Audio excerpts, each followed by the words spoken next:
to the wonderful world of talking Books. Oh, almost got the point right. Well done. Good. This is officially episode 1. We did have an episode 0 with, who was it? John Banks. John Banks. Very nice. Jonathan Banks. The legend.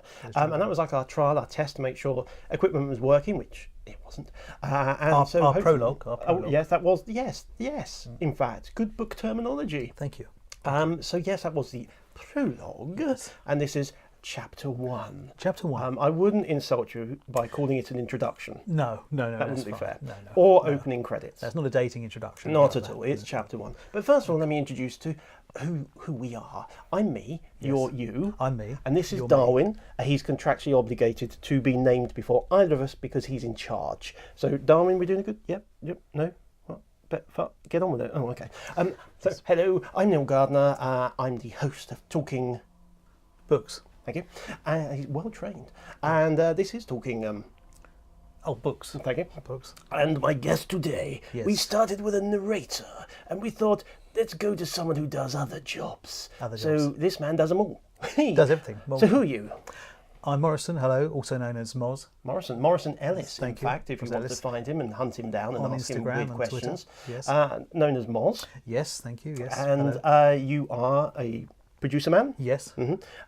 sometimes director man, Yes. oftentimes an editor chappie. Editor, yes. Occasionally a proofing stroke check listening guru. yes. And I've heard International Man of Mystery and Salsa King. Yes, you could say those. They're probably the most Salsa two King? important. They're most two Salsa important King. things. Yeah. Is that the food or the dance? That's the dance, but food is also appreciated. But That'd be the good. dance That'd be a is- good double team action going on. And you work here at lovely Ladbroke Towers. I do. Ladbroke Towers. So you've in had a long Croydon, commute? Yes. From next door. This is Studio 1. Yeah. That's Studio 2. I was producing in Studio 2 earlier today. I've just come along after my session. I didn't let him leave. No, I'm didn't not even leave. paying him No, for this so bit. This is extra. My agent's discussing He this still later charges on, me so- a full day rate there. Oh, I will do. Well, fair enough. It's fair enough. I don't pay him much. So, No, okay. so welcome to Talking. Yes, hello, yes. Hello. You missed, books, you missed the books. You missed the books part. We I was prepped this talking. for so long. Yeah. Anyway, Yes. welcome along to the show. Thank you. And so let's give us a quick bit of background for yourself. How long have you been in the industry? Yes. How did you start? How did did you I get start? here? Well, I got here, I just walked down the corridor. The gags aren't going to get better. No. So Honestly, I've seen a bit of paper down there. yeah, a bit of paper with the jokes. My name's Morrison. Yes, as you know, I've said that already. You haven't I? said, reintroduce yourself if you Hello, wish. hello everybody. I've worked in audio industry for over 16 years. I have a degree in media writing, which You equipped can get a me for- degree in that? You can do. You can Lord, do. It's- I don't it's think very there are many good. people in media no, with it. No, the degree is still holding. You're the man who invented fake news. That's right. That's correctly. That's me. That's me down to me. Okay. So hang on, you said you've been in this for 16 years, Yes. yet you're svelte and stealthy. It's How the do you do this? It's the moisturiser. It's First top tip. keeping happy and healthy. But to be fair, you are a very happy chap. Try to be. We've got this really interesting thing going on. Good cop, moron. So, that works. Okay, so 16 years. yes, How 16 did years. you start out? I started off by working in corporate audio. And it was audio for blind and visually impaired people. Oh, cool. I was doing things like the Marks and Spencer magazine on audio CD, the Argos catalogue on audio CD. You've told me this before, and I'm really fascinated by how does an Argos catalogue on a CD work? You have to crush it down as tightly as you gonna can. say. You have to sit on it. No, it's it's all the special offers and things like that. So So it wasn't like Yeah. item 11308.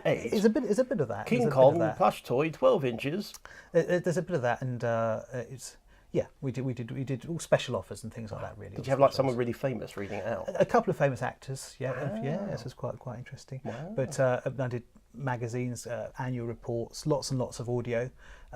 Moved on from there. I started working in the audiobook industry, Okay, yeah. and I eventually met you through mutual friends. We did, actually. We were both yes. working for the same client. Yes, I was on the lookout for, I think, a proof checker listener. There's got to be a better term for that job. Let's call them proofers. proofers. Yeah, That sounds weird. I prefer check listener, but let's say proofers. Yeah. And you tweeted appeared. out. You tweeted out. You Yes. said SOS came through. Help! Yes. This does apply still today, 24 hours a day. So if you want to help. And I do religiously follow Twitter and all other forms of social He does, media it's for amazing. He's never opportunities, for audiobook opportunities. You are the most active shouter-outer of audiobook stuff on LinkedIn I've ever seen. Oh, really? Oh, that's good. That's good. That's good. Well, that's incredible. good. That's good. So I saw Neil's request, and I was also doing a little bit of producing for another company. Oh, that's right. Yeah. And I came to work with you. Yeah.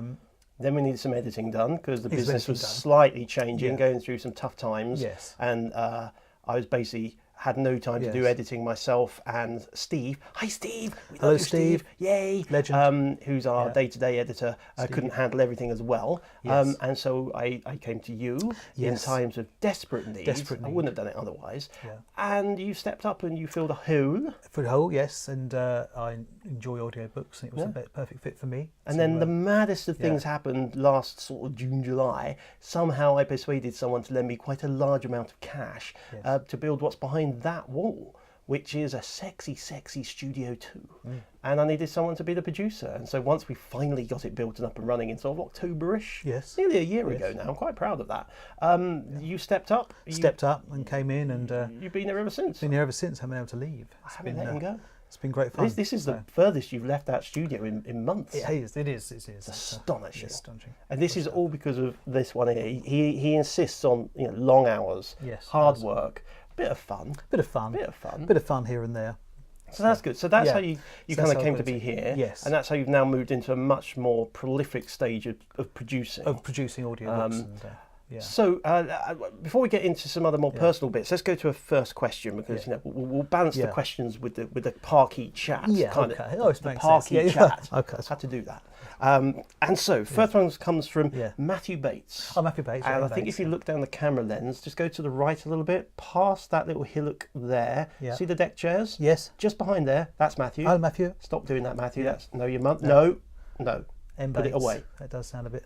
So Matthew asked the question, what has been your worst producing experience? And you don't need to give any names. It doesn't have to be because the narrator was bad or anything, but just like a worst experience when producing an audiobook. There's not really a bad experience. I mean, everyone's great who comes through the doors. I'll get on It's so well. quite amazing, isn't it? When you think how many people you're dealing with, week to week. Yeah, I mean, it's just there can be some stressful times. You could be at the end of a chapter, the end of a book, and a plane goes overhead, or a thunderstorm, or a stomach rumble, or something like that. And it's just very Kind hard of throws to you off, doesn't it? Yeah, I mean, you get the occasional narrator who's, if you say, "Excuse me," but part of my role is to point out where there could be a mistake or where the mispronunciation, and sometimes the narrator would say, "Well, I said it right. I'm not saying it again." I won't name any names, but sometimes you have to work around that and try and get them. Please say, "Pretty please, can you just say that sentence again?" So quite a lot of man management, really, isn't it? It is a lot When of you man think about management. it. You have to make sure they're feeling safe and comfortable and secure, and that obviously that they can trust what you're saying to them. Yeah, I've got a funny story actually about that. He's got a funny story. I've got a funny folks. story. Funny story number one. Part of my job is to look through the window at the narrator. The narrator's reading away, and I have to follow the script intensely and point out, as I said, any mispronunciations or any noises. And I was following the script. I assure you, I was following the script. I bet he was. I bet I was. I bet he and was. all of a Wasn't sudden, sleeping. the narrator said, "God, I'm so bored." So I've said that a few times. I did my usual producer thing, pressed my talk back and said, "Don't worry, it's a boring book. We will get through this. And they said, "Sorry." I said, "Don't worry, it's a boring book. We'll get through this." They shook their head and carried on.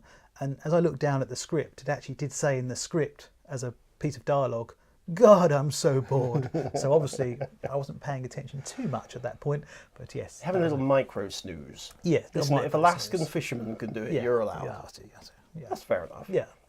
So you wouldn't say there's any particularly big moment that's thrown you? Thrown me?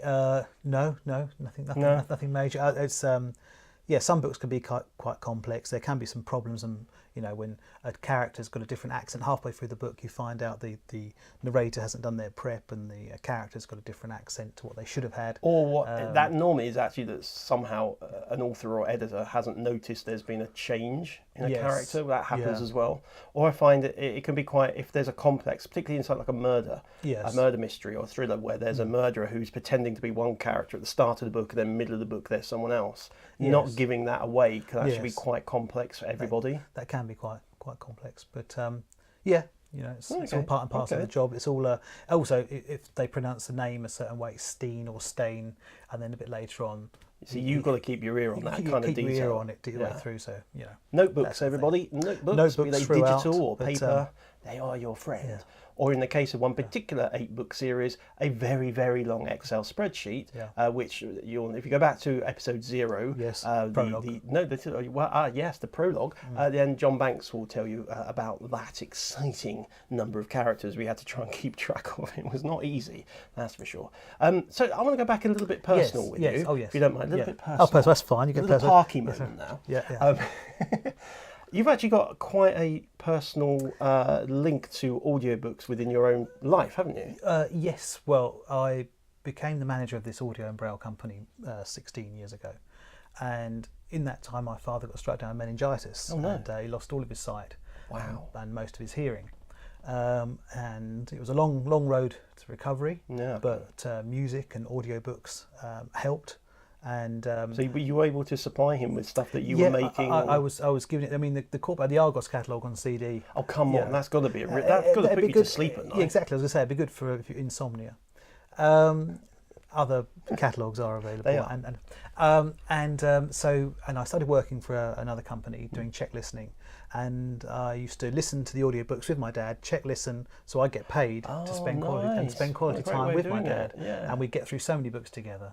Unfortunately, his hearing's got worse lately, but it really fuels my passion for audio and making things accessible for people who are less fortunate than others. And well, in a way, it's interesting to me because I think at the moment there's an awful lot of press and publicity about how everybody's into audiobooks, and there was a tweet earlier today that Cher, the singer, going on about how amazing audiobooks are in her life. Did you reshare Cher, or did you... shared Cher. She was well shared. She shares on the seashore. But everyone's talking about that. They're like an integral part of everyday life. Yes. And I think a little bit of the story of how important audiobooks are to those visually impaired, blind, or otherwise can't access a book to read for themselves is kind of, we're forgetting that a little bit. And the amazing work that various charities do, that RNIB do, really is something that we should all be banging on a little bit more about. And I know I like to try and retweet stuff from a few of those organisations. So if you're out there and you're involved in that kind of work, or you've got some titles you could license out to some of these charities and organisations, do get involved with it, because it really is a great thing to remember that whilst audiobooks are really doing brilliantly with everyday folk, that there's a whole demographic which rely upon them. And let's just keep getting the titles to them, because people like your dad absolutely rely upon it. And nowadays we use Amazon Alexa to oh really? Yeah, so it can read. It's playing the audiobook rather than reading it to him, is it? It's actually playing it. You can get Audible on Amazon Alexa. Excellent. So we had a situation where we're putting all his CDs on a computer, but now with Alexa you can just say play CD1, play audiobook, whatever. Oh, excellent. And it's really useful use for it. Oh yeah, especially if you're blind and vision impaired. The interactivity is the most important thing. Access to all information at all times. That's very and you can talk to his fridge. Talk to his fridge as well. So you chilled, and he say, I'm chilled out. So finally someone's found a use for one of these things. I've been struggling to defend why I should buy one. I don't need one, but maybe my cats could use it. They could reorder their food. Yeah, that'd be quite just good. Go meow. Actually, no, that's not a good idea. It cost me a fortune. When the cats stop the audio, they press pause, or they...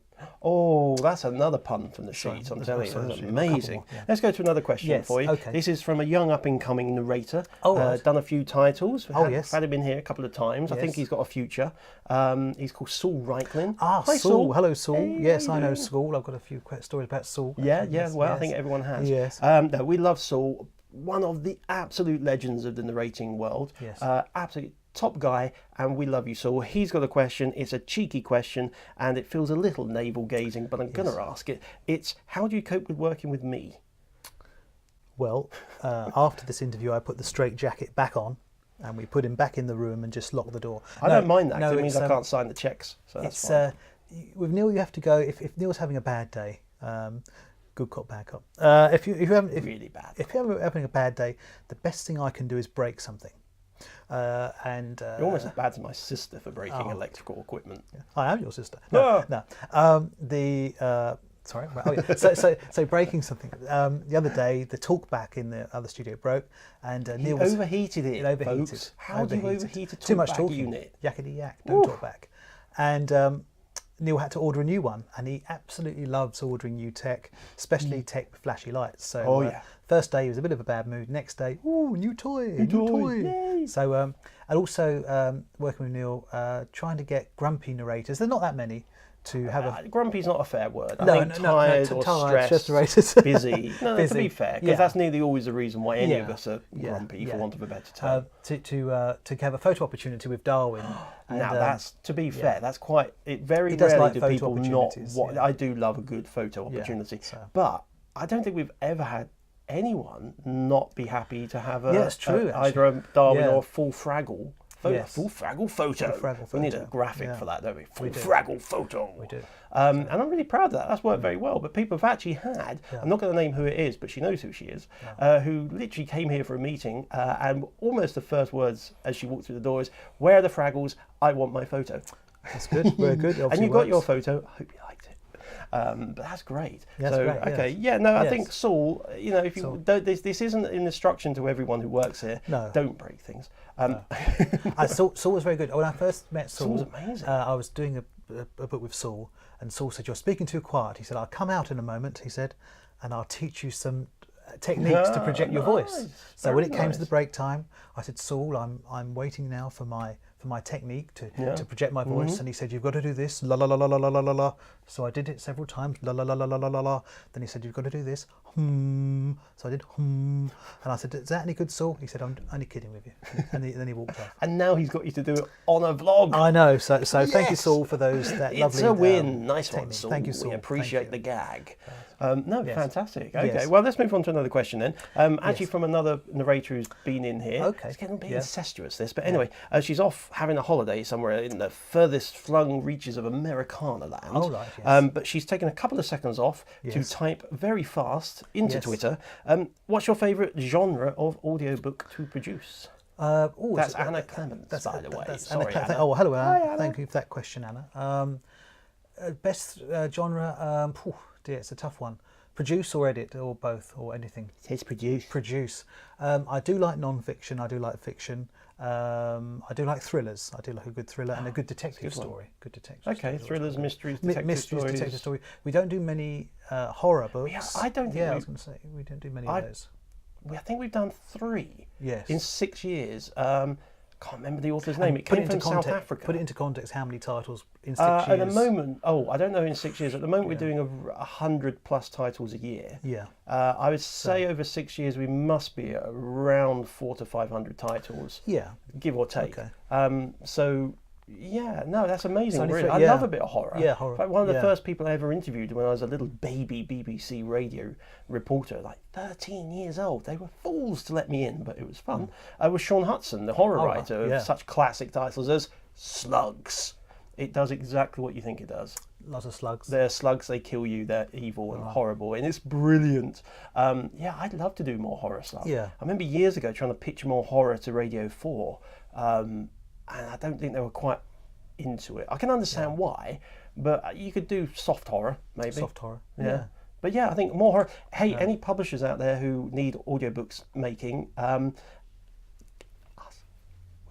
We'll do it. We'll do it. We've got the skills. Yeah. We've got an expert on horror here, Darwin. Yes. He knows everything about horror. I think you're right, actually. Yeah, horror. But non-fiction's a lot of fun, non-fiction's a lot of fun. You come out of it learning something. You do learn something, and it is another story actually from the booth. Actually, it is quite. That's a good story from the booth. Yeah. That could be an offshoot. Think about that. It's always interesting when certain things in non-fiction are read, and then something silly happens in the booth, like a stomach rumble. Oh yeah. I was doing a religious book the other day, and the guy said, "And these are the words of God." And as soon as he said that, the stomach rumbled. So I stopped and said, "Did you hear that?" He said, "No." "Well, can you re-record that sentence for me, please?" Ooh. And these are the words of God. And the stomach rumbled again, exactly the same. But if he didn't hear it, was it his stomach rumbling or was it God? Or it could have been mine. Normally what happens is when a narrator's stomach rumbles, mine does as well. We're sort of in tune, yeah. Tra-la-la-la, la-la-la-la. So the weird thing I find is that a lot of times narrators can't hear their stomach rumbling. Yes. They've got their headphones on, but the thing is, it's weird for me. It's sort of like a psychoacoustical effect. It's like the microphone is clearly picking it up because I'm hearing it outside the booth on my headphones, but they're not hearing it inside the booth where their stomach is, and they're hearing themselves on headphones. Yeah. It's a very odd effect. I I don't know how that works. Mysterious. Someone should write Mysterious. a PhD on that. Yeah, PhD. Stomach rumbles in the world of audiobooks. Yes. Then I could become Dr. Neil. Dr. Neil. Stomach rumble. Man. That'd be nice. I don't think I've got the time, effort, patience, skill, or intelligence to do any of that But sort you've of got thing. enough time to listen to lots of audiobooks. So Well, as they're being read to me. Oh, yeah. okay. So I get, I think that's fair enough. That's pretty cool. Yeah. So the producer role, Yes. which we both do, is part man management. You know, you Yes. make the tea and the Yes. coffee, and Yeah. you make sure they have a nice lunch, and Oh, yes. they turn up on Keep them time and happy. keep them happy, and Yeah. make Yeah. sure it's a nice Yeah. experience Friendly, for your happy, narrator. positive. I mean, it's kind of what I've tried to set up Yeah. here at Ladbroke Audio. Is that, Yeah. we might not be in central London, we might not have the £500,000 studios, but what we do have is a lot of fun and silliness do, and we laughter, and I think that's a nice thing to do. Laugh a minute. It does put more stress, I think, on us as hosts, because it means we have to play the game, and if we're in a bad way, Yes. and you get those days Yeah, where you you're just can do. worn out or Yeah. tired or whatever. It's quite hard work, I think, as a producer sometimes. It can be. It can because be we're hard work. also being the engineer, because it's very rare now that studios have a producer. And when I started off doing stuff for the Beep, for example, actually I was the engineer, and Yes. producers would come in, people like the lovely Jeremy Mortimer or Pam Fraser-Solomon and many others well known in the field, and they would do their job, and I was there just to make sure it was technically recorded correctly. But that's actually how I learned, because I'd have these incredible greats of the BBC readings world come in, and I could sit there and watch and sort of lap it up, and then eventually they'd say, "Oh, could you just do the job for us?" And then you have your first go, and it's like, "Oh, that's really Very scary." good. Thrown in the deep end, and But now, of course, see, I remember when you came in, of course, I come from an engineering background, so for me, running a studio, I can do it with my eyes closed pretty much. But for you, you also had to sort of learn how that studio works. how that's in particular that studio. I mean, my sort of role developed over the years into sort of account management and general management. So I was more ordering people about, but now the role is more being taken direction and sort of. But then, it's a different role now. But how do you, now I've used the word director a few times, and obviously, in general, the word director in audio would normally be sort of used only when we're talking about audio drama. Yes. But I do feel with some books we need are some directing. a lot of those. How do you feel about that? Because that's I've worked with quite a number of people. I remember it myself. There's a moment of confidence you need to get past. Yes. To feel like, well, the person who's reading is so much more experienced and skilled, and they're an actor with all this skill, and I'm not that thing. But I need them to do it differently. It's just not working. That is hard. I mean, it's sort of easier with someone who's narrating their own book. If it's an author read, you sort of know, you sort of give them pointers, and then the author would say, "Oh, actually, I do like it the way you've said." Yeah. You give them another option available. Yes. Yeah. But when you've got an actor who's pretty stuck in their ways, or this is how I'm going to read it, that can be tough. But you just got to be a good man manager or lady manager and person manager. Person manager. Manager. Yeah, good manager. And if you can do that and have fun together and just be relaxed. I think that's again, you've got to build up their confidence in what you're saying and why you're saying it. Yes. I like being a director. I do. I actually quite prefer more audio drama productions than straight audiobooks, because I like the interaction you have with an actor who's there to be directed. Yeah, that's always. Whereas, of course, what you're hoping with most of your relationships with narrators coming into a straight audiobook is that they've prepped it, they're aware of it, they've chosen their characters, their voices, and you're kind of there as first listener. Yeah. I mean, obviously you're there to produce, but outside of the occasional bit of direction, so it's more along the lines of, they've done it great, but in your head you can think, well, maybe try it that way. Yeah, try or it they've just different. forgotten something from earlier in the book, and so you can Yeah. pick them up. It's kind of technical directing. Yeah. I do like it when there's the occasional thing where I can actually get my teeth into it a little bit and make add suggestions. a bit more drama to it. Exactly. Add a bit more of tension. Yeah. So we don't get them that often when you're doing straight audiobooks, but it's nice to do. Yeah. And do you think you're at the stage where you feel confident to be able to direct? I think so. I mean, at the moment we don't. As an audiobook producer, you do look at the book beforehand, but you don't read it as thoroughly as you would do if you were a director. I think if you're a director, you do need more awareness of what's going to happen next. You do need more awareness of how the pace changes in the book. You do need more awareness of, when it's going to go downhill or uphill or whatever. But when you're producing a standard book or a non-fiction book, it's just a case of you come in, you know what's going to happen, the basics, you know how long the chapters are, you know when things are going to shift, you do need to read the book more. If you're a director, You need to not just read the Goodreads or the Amazon synopsis. Prep your script. Prep your script. Yeah. And how do you find the math? So it's one of those things. I'm fascinated by the math of this industry. So not just the digital production aspect where everything's in 4, 8, 16, 32, blah blah blah blah blah, and understanding the digitization of it. But there's a lot of math involved in just the basics of how many words per line, per page, per chapter. I find that quite fun. I like working out how much we've got to get through to before lunch. Yeah. I like working out, oh my God, it's going to be a late night tonight. What are we going to do?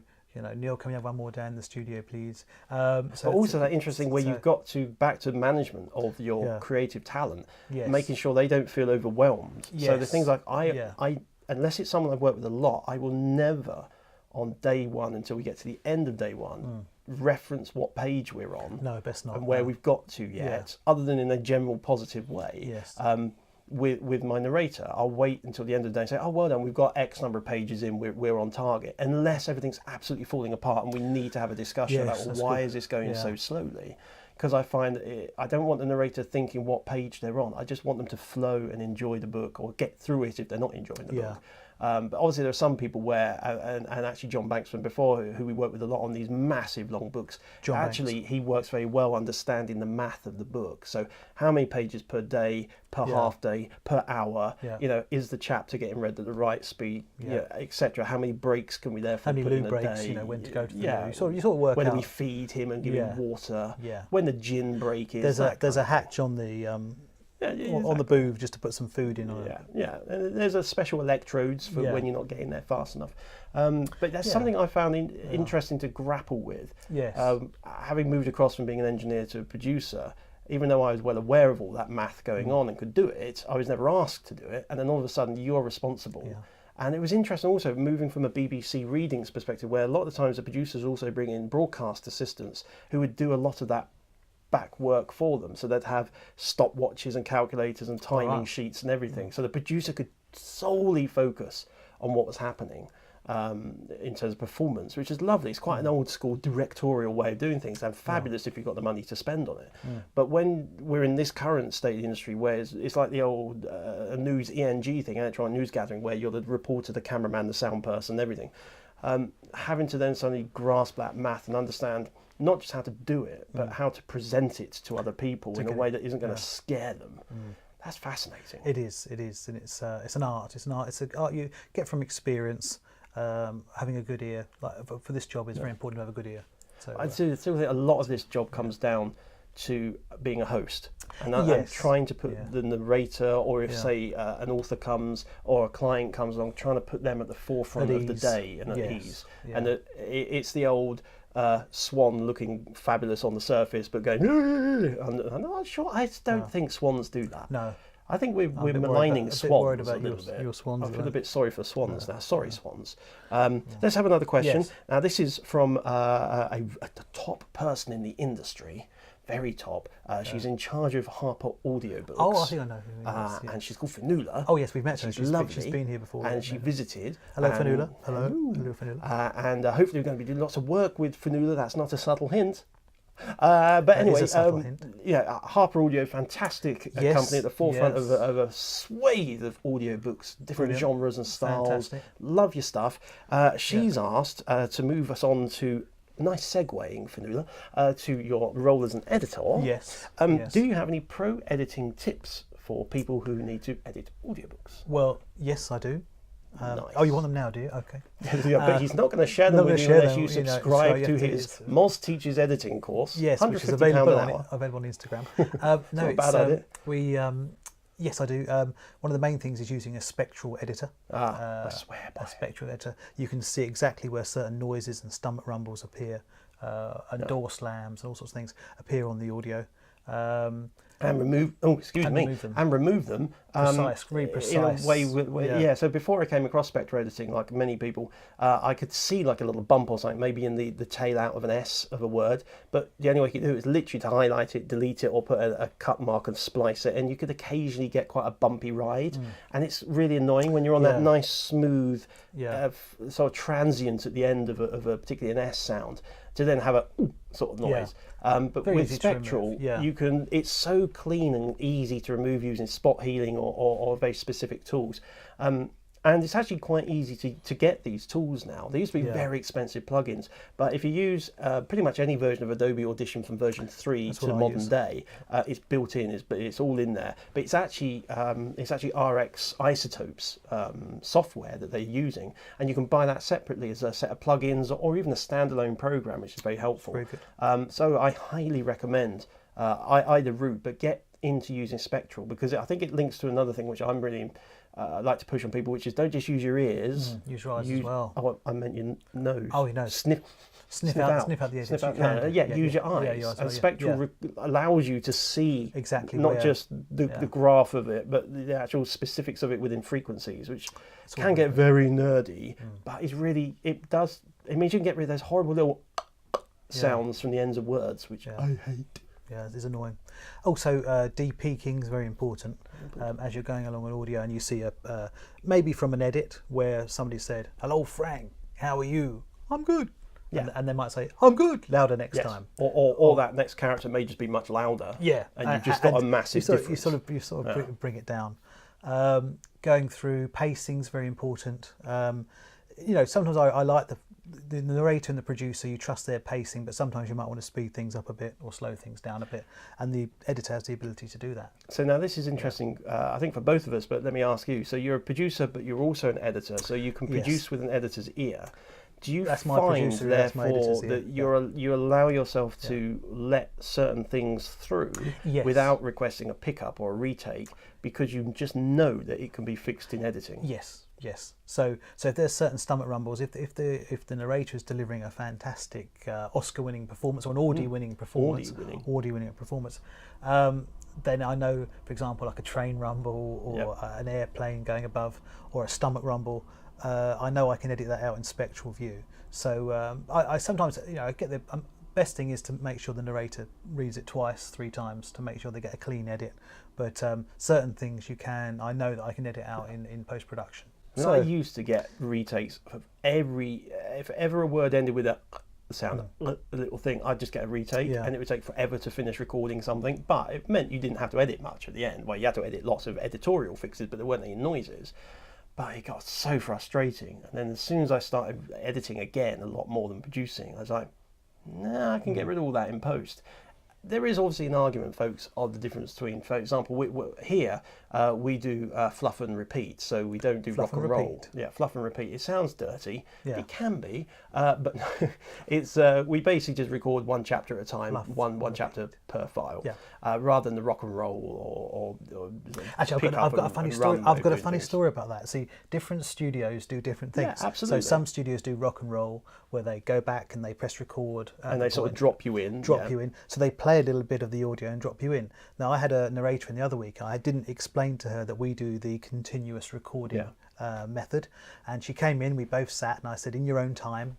So we both sat there, and she looked at me through the window, and I looked at her and waved, and we waited, and I waved again, and she looked at me and waved again, and I said, "Okay," and she went, "Okay," and we waited and waited, and then I said, "Sorry, are you waiting for something?" And she said, "Oh yes, I'm actually waiting for you to lead me in with the previous piece of audio to carry on." So we were there for about 10 minutes. So then we had a tea break, and then we originally started. And then he charged me another 4 hours. I charged another 4 hours. Marvellous. So that's good. No, good technique. But so different narrators do different studios do different things. But then of course that leads to different forms of editing. So for example, our editors have to fix all the editorial editing, which you wouldn't have to do with rock and roll in theory, but what you don't have are some of those sort of slipped breaths, caught moments, sudden changes in volume, which you can sometimes get with rock and roll. Neither system's better or worse, it's just different time limits. I prefer to have a smoother, faster recording session, and then allow my editor to do a bit more work. Yes. I know in many cases, and this is equally correct, that you can spend more time doing a rock and roll recording, but therefore you don't need very much of an edit. You could almost have a check-proof listener person who can also do a tidy up and just catch those little missed breaths or repace it ever so slightly. Yeah, I think the checking is very important. Even the best editors in the world go through fine-tooth comb, but you do miss certain things. Yeah, and the check listener also checks out for pronunciations as well. I might have slipped that in and as just well. meaning and Yeah, pacing. yeah. So let's have a look at another question down here. Yes, I more look down question. at my screen. Question time with Neil. This comes from someone called Moz. He sounds like a good guy. Sounds like a nice Sounds guy. like an idiot to me, because look at this question. If you were to ask yourself a question, what would it be? And this is you asking me, so I'm asking you. You're asking me that, asking you. If I wasn't an audiobook producer, editor, would you be? I'd probably be working on audiobooks or working in the accessibility industry. I think accessible information, accessibility for people less fortunate than others. So like the technology side, or the kind of charitable side of it, or everything? That's a good question. I'd like to raise a lot of money, charitable side, but I'd also like to be at the forefront of technologies and products and services that could benefit, people who are less fortunate than others. Also, an international audiobook producer, that'd be quite good fun. Whilst salsa kinging around the world. Salsa dancing around the world, yes. Interesting. So if I wasn't working in this field, it would be something like that. Wow.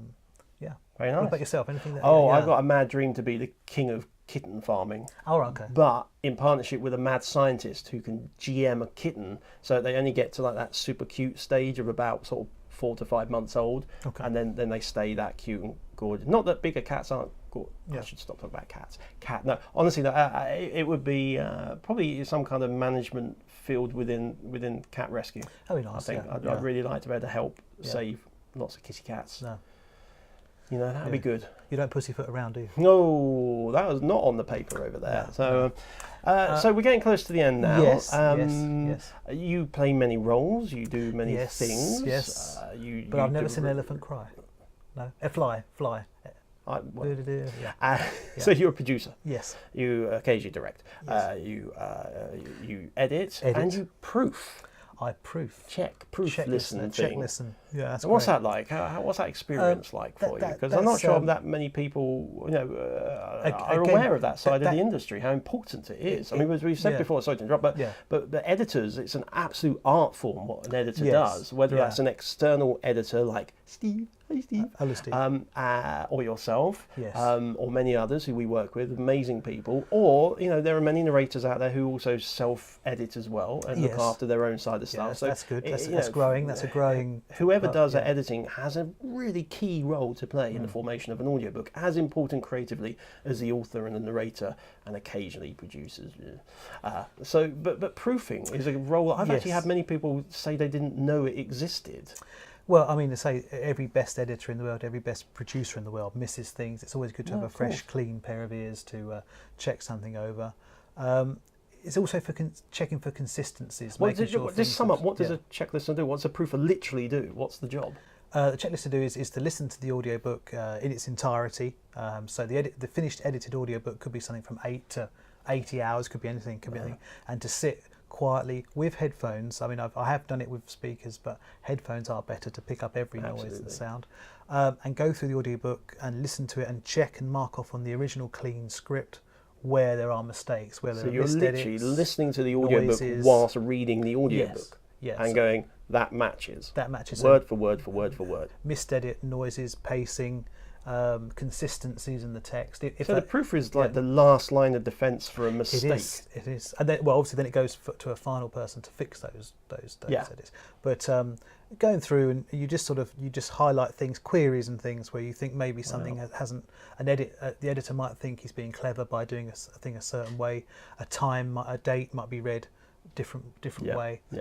It's just making sure the final audio production is the best it can possibly be. And what I find with the best proofers, hi Susan. Hey Susan. Hi Sue and Kate and the gang. Sue and Kate and the gang. They're amazing. The best proofers will also bring not only incredible experience of an awful lot of different words and languages and pronunciations, or they'll go out of their way to rersresearch them if they think something's not quite right. And that makes some proofers just gold dust. But they will also they'll also give you a creative ear. Like I like to say that the producer's the first listener, but really the proofer is. Yeah. I think they're giving us that first ear and telling us. If occasionally I will get notes back that will say, "Yeah, not sure if the narrator quite got that right," Unfortunately, we can't always fix those because the narrator's gone off on holiday somewhere. But it's useful to get that feedback and just to have that thought again as a producer to sort of think about, well, Future books. Should we do that again? Or is just a thing to note in my own mind I didn't notice? Yeah, it's that sort of thing really. If you're and it could happen that we're rushed for time and the book is split between 2 editors, and then in the end it's the checklistener's job. If you can, checklistener needs to be one person. I've worked places before where checklisters are split. That's fine. If it has to happen, it has to happen. But yes. But to have the final say and say, like, this is got to be done the same. And of course, they need to understand the technical requirements like an editor does for the client. So I will lean on my checklisters to point out whether we definitely have a 1 second gap at the front, a 2 second gap at the end, that there's a 3 second gap between sections of a book. And my favourite go-to checkers do that stuff. That's good. It's an important role. It's a very important role. But see, that's where audiobooks come in as a team. Yes, it can all be done by one person. There's no saying there's nothing wrong with that at all.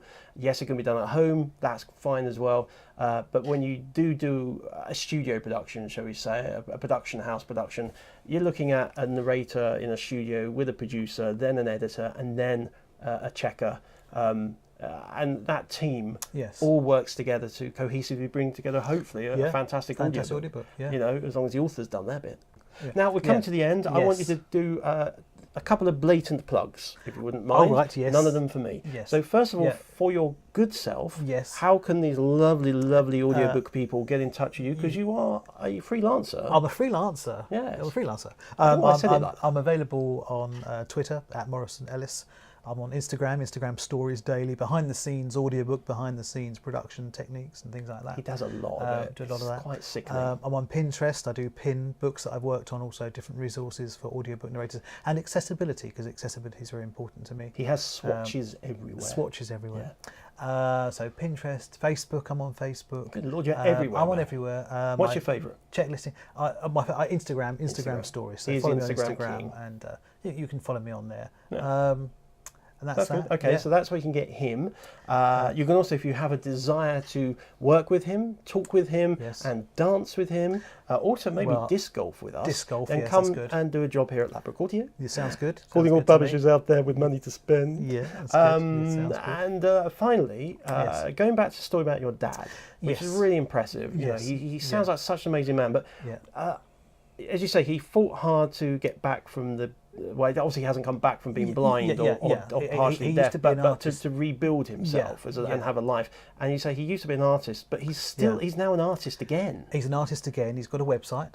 Tell him. It's www.blindartist.co.uk. So there's www.blindartist, all one word, .co.uk. And it's his artwork before going blind and then being totally blind. And on the website and on his Instagram page, you can see how behind the scenes again, how he produces his artwork. Amazing. And also he's got a talking pen friend device which we record, so audio again.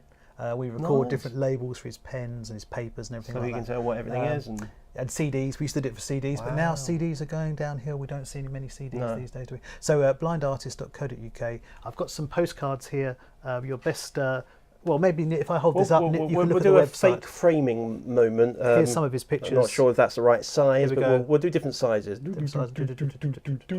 And look, we're framing Darwin, and then a big one. So you can see some of his pictures. They're available as postcards. You can buy them. You can buy them. And if you come to us here, we have the postcards here to show you as well, and we're going to get one up on the wall very soon and sort that out. But that's an amazing thing. www.blindartist.co.uk. Check out Morrison's dad's amazing artwork. Arthur Ellis. You can fully blind and partially deaf. Partially deaf, and he's the reason why I love audiobooks and want to make as many audiobooks as possible. Well, a top man. Thank you. Moz's dad. What's his name? Arthur. Well done, Arthur. I know you can't see us, but we're going to give you a big thumbs up. Yay! Thanks, Dad. Well, thank you for coming along and being our chapter one. Chapter one. I don't know how long this book's going to last, but no, we've got a prologue and a chapter one. Chapter one. Well, hopefully I'll come back in later chapters, make a guest appearance. And, maybe he's the murderer. Maybe I'm the murderer. Oh my gosh. Yeah. So, my God. Darwin, run. He's not moving. He's like he's a puppet and no one's operating him somehow. Well, thank you for joining us. Thank you, Neil. Thank you, everyone, for being here. Thank you for the questions, everybody. They were great questions. We need more questions for the next time. If you'd like to be part of the Talking Books empire, maybe be chapter too, then get in touch via all the usual ways the world allows you to contact each other. We'd love to have you here. Yes. Any questions you've got for future episodes, get in touch. And between now and then, we'll be doing other things audiobooky. Brilliant. Lovely. Thank you, Neil. Thank you for the time. Thank you very Thank you much. for the opportunity. Thank you. And, Thank you. No, until next how do we time. stop? I've never worked that out. I don't know how we stop. We just tell you press what, we'll just wave slowly. Bye. Goodbye. Bye. Bye.